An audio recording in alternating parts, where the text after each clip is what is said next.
Okay, at this point we've got the back distributor taken out of the back. We've got the bell housing bolts on the top here, and on the bottom out, one on the top there, you can see where the starter used to be, and that top bolt on the top up here, which is right in there somewhere. Just down in there somewhere. Down in there somewhere. And underneath the car, we've got cable off, all the wiring off. Get a light here so you can see what we're looking at. So, drive shaft out. This front drive shaft out. And what I did is I hooked it up.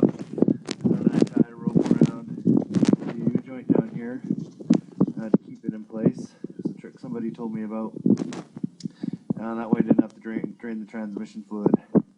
So I'm not going to drop the whole tranny right out. I'm just going to keep it in the tunnel and move it back here with my jack.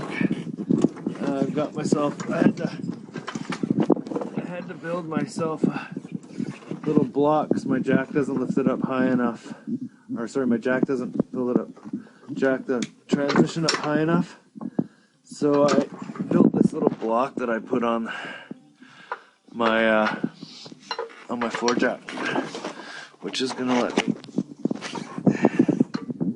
lift the transmission out. And then you can see I also am using a 2x2 here, just subframe to hold up the this other drive shaft here. So what we'll do is, and I've also got the transmission. I've also got the transmission unbolted, the mounts unbolted from the cross member. Before I actually move that jack up, what I'm going to do is I'm going to undo these two bolts. I'm going to put a jack stand underneath it and drop it down a little bit, just so that my jack will balance the transmission and the transaxle, and I can just move it out and then lower it, move it so it'll slide here on the transmission mount, and then my main jack here will be holding transmission up in the air in the tunnel. So next video should be me with this transmission out.